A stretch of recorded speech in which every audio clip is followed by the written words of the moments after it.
Hello to everybody out there, out here. Welcome to United Sports TV. I'm Nana One. I'm your host for today's show, and welcome to another beautiful episode. And it's another beautiful week, guys. This is where you get the hard news concerning Manchester United in the Premier League. And I welcome everybody here. All right, guys, let's get into it. It's a lot going on. Manchester United has a lot going on. You know, we all saw last week how United defeated, City, and it's like all the problems, all our sorrows is being forgotten. No, we've seen this before. We've seen this movie before.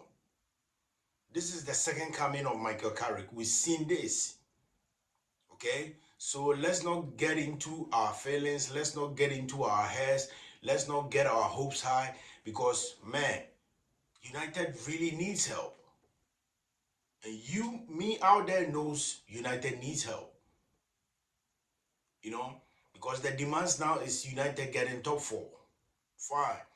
With the game we saw against City at Old Trafford, I'm always going to say this.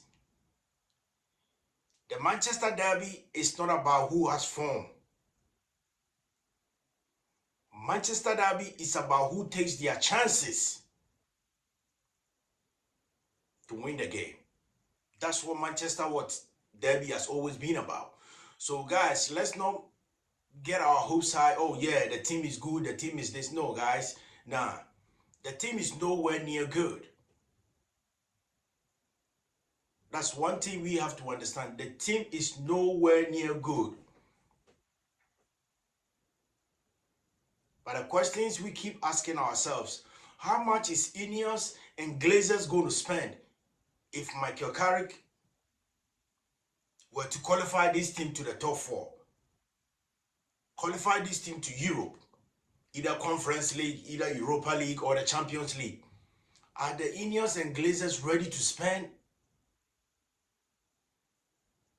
That is a big question we need to ask ourselves. Because it's there for us to see. The words are on the wall for us to read. For the past 4 seasons, what has these guys done for us? Are we really going to depend on them? Are we really going to trust them to sign players if Carrick were to make top four? Do you trust these guys? Do I trust these guys? I don't. But I don't know about you guys out there because we've seen it seasons and seasons out. They don't have no plans for Manchester United. And they always find out ways, as I said in my previous videos, they will find out ways to cover their tracks. That's always been their play. That's always been their format. They never wanted to be pointed a finger at. No, they don't want no fingers pointing at them. But the problem is, if Michael Carrick get Manchester United to top four, are the INEOS and Glazers guaranteed to sign Carrick whatever players he needs, especially the midfield? Because, hey, Manu Ugarte is not going to be there next season. Let's be honest about that. Ugarte's output at United has never been successful. That's how I'm going to put it. Ugarte has never given us 25% of himself in games. When it comes to Casemiro, Uncle Casemiro is tired. He's tired. Casemiro had enough football in his life. All his energy, power, and stuff were used in the La Liga for Real Madrid. I wouldn't argue about that. So Casemiro coming to help United, yeah, fine, we understand that. But he's not somebody dependable that we have to rely on. And age is catching up too. The same applies to Bruno Fernandes. He's been our best midfielder for the past 4 or 5 seasons, ever since he's been there. Fine, we do understand that. But we always have to consider the age when it comes to the Premier League. Because when it catches up with you, the speed and power is going to expose you. It's definitely going to expose you. The whole world is going to see who you are. So for my thing is, are they really going to deliver for Michael Carrick? If this guy pulls the magic and gets us into Europe, is INEOS and Glazers dependable, ready to spend? That's a tough pill to swallow. But we're going to sit down and wait. It's a tough pill to swallow. But we have to wait and see, can we trust these guys? And let's not make that overshadow the fact that these guys are incompetent when it comes to their jobs at Manchester United. Winning against City with all those hype shouldn't erase anything about the INEOS and Glazers. It shouldn't erase nothing about Jason Wilcox, Omar, Barreda, and Sir Jim. It shouldn't erase nothing about them. I'm pleading with United fans. We shouldn't be short-minded. We shouldn't be, forgetting about what we want these guys to do for us. Other than that, then the boys in their court, they better leave and give us the club. Because we, the fans, are always going to have the club. A manager is going to come and go. Players is going to come and go. Board of directors is going to come and go. Shareholders is going to come and go. But we, the fans, we can never change. We always Man United. And we always going to be a Red Devil. So my problem here is, if INEOS and Glazers are ready to spend, why not? The chance is there to be given. We're going to give them the chance. But if they are not ready to spend, especially in this January transfer window that we've heard nothing about Manchester United, and we all do know we need help. So I'm not going to sit here and just, exaggerate. No. But the problem is, can we trust these guys? Because they've done it before for us to see what they're really made up of. So we're not going to sit here comfortably and make it feel as if, they're going to do it. No, we want to see it. Your words doesn't justify nothing to us, but the actions. That's what we, the fans, are trying to see. Okay? Because it's becoming problems each and every season, and it's like we keep forgetting about it. But yet we are where we are. Man United has never improved since Ferguson left. United is still where it is. And my question is Michael Carrick dependable? Let's take the INEOS and Glazers out. Let's take Omar, Barreda. Let's take Jason Wilcox. Let's take Sir Jim out of this equation. Is Michael Carrick dependable when it comes to this United job? I want you guys to share your ideas on my United community, United Sports TV community. Just share your ideas. Let me know. Is Michael Carrick really, really dependable for this United job? Because, as I said already, you already seen this. We already seen it. We know this movie, So let's hope and pray this time around is going to be something different. Or, some miracle comes out from somewhere. But other than that, we already seen this before. Guys, although the City game was good, like these guys played their hearts out. They played everything in them. They showed the fans what they are made up of. What the fans been missing the whole season. But my question again is, was Ruben Amorim wrong about Kobe Manu?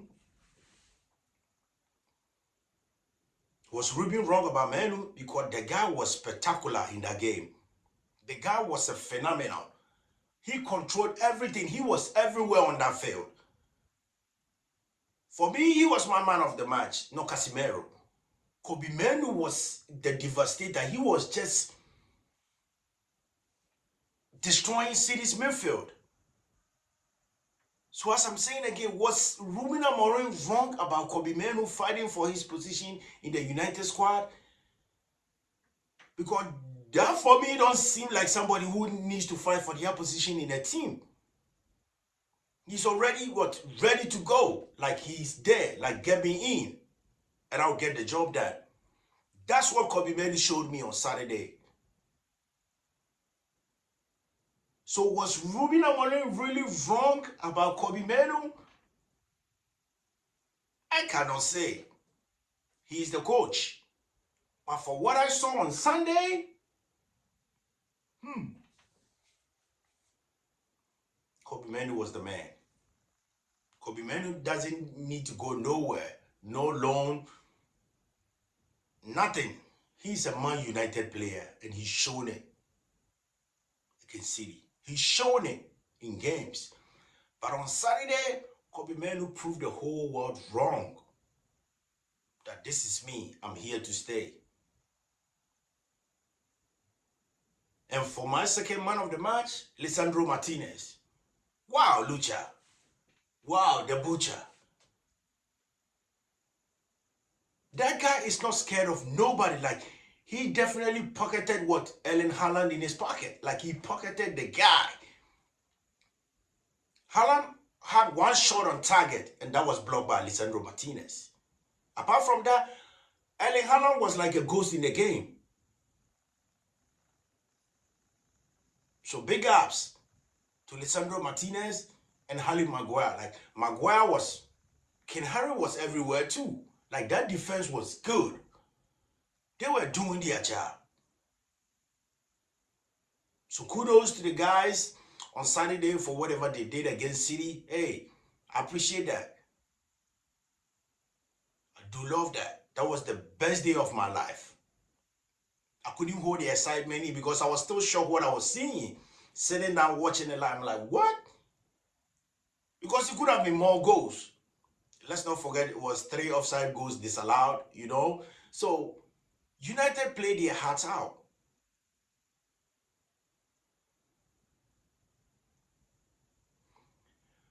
And once again, we're getting back on Michael Carrick.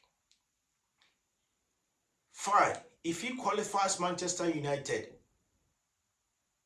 to Europe in the top 4, another problem arising is United squad, the in-depth is not there. Man United squad is like half of CD and Arsenal's what? Team.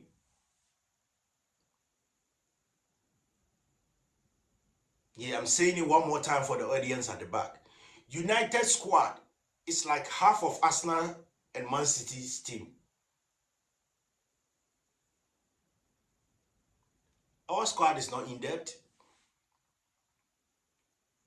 City has a bench, Arsenal has a bench.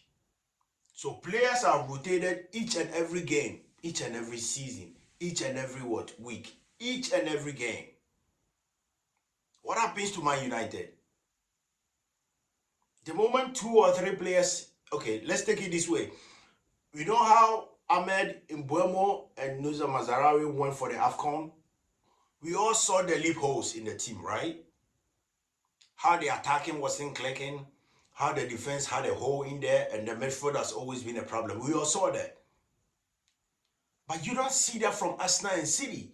Even when they are missing players through injuries or whatever it is, you don't see that. It really affects their match. Because of what? They have an in-depth squad. Their bench is stacked. But when it comes to Man United, you don't find that. How many academy players we seen on the bench this season? Including the first one when Ruben Amorim was there. How many academy players have we seen in the first team, week in, week out? So my point is, even if Michael Carrick is supposed, or if Michael Carrick makes it to the top 4, takes United to Europe, we are going to be exposed because of the squad in depth. Like, teams are going to run over us. It's going to be a total disaster. So it's either going to be Operation Abort Mission, or Operation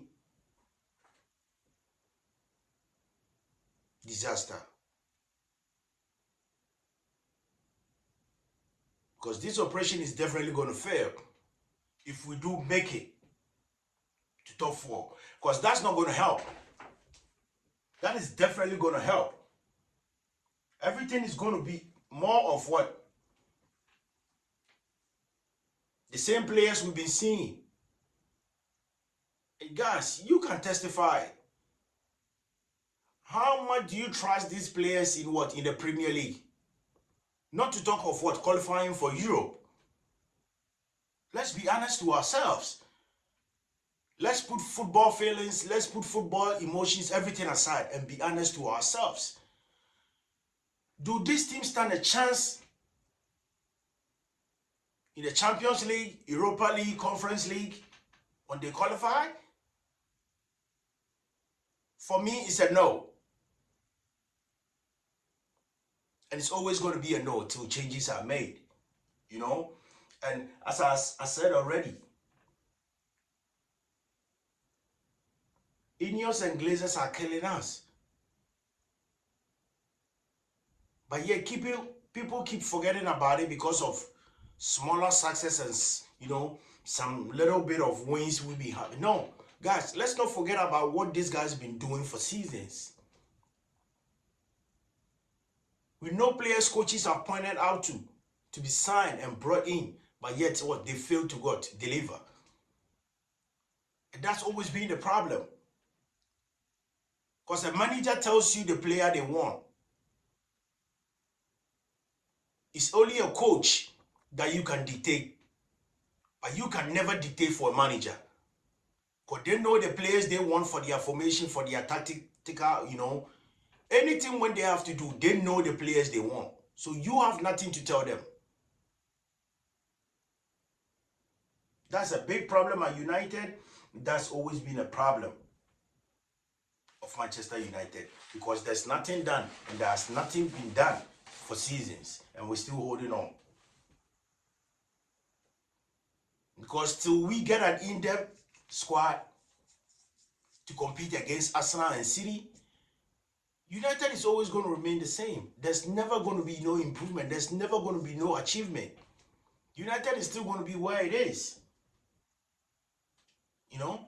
And as I said, like, the INEOS and Glazers need to bid their shares. They need to bid this club for people to come in with real investment, to build a foundation, to build a structure at United. Begin from zero and climb on the ladder each and every season. Because we are tired, we are sick and tired of this each and every season. The same stories every season. Nah. Man United need to spend, but we need to spend on the missing what puzzles we need in our squad. That's what Man United needs to do. You know, because we can let Carrick go, as we all know is going to happen. Carrick will go as an interim coach. But whatever coach comes in with this squad, with this average squad, it's only Jesus Christ and God that can pull up that magic. There's no coach in this world that I know that can do that with this Man United squad. Especially in the Premier League. You're going to be exposed week in, week out. Teams are going to expose your weaknesses. People are going to see it. And you'll be gone within a minute. You know? It's going to be a problem. But United can fix all this if they come together, decide, and know what this club needs. We all know it might possibly not happen, but we're hoping and praying it happens. Guys, we'll end today's shows here. Thank you guys for joining. I appreciate you guys. The love is always going to be there. And if you're new here, kindly support, subscribe, like, you know, and share the program to keep it going. You know, I'll see you guys in the preview of Man United Arsenal. Same time. And I know you guys enjoyed today's show. But I will definitely keep you guys updated, my preview video, as I said earlier, on Friday, as I bring you whatever you need to know in the upcoming game against Arsenal at the Emirates Stadium, as it's a tough battle. We already finished with City. We are about to have Arsenal. I think we have Tottenham, West Ham, and some other games. But we just trying to, keep the confidence up and see what Man United has to offer. Appreciate you guys once more. Love and peace. Always let love lead, because the world was created with love. Appreciate you guys once again. And don't forget to subscribe, like, and share the program. Love you guys. And I will see you Friday in the preview of Man United and Arsenal.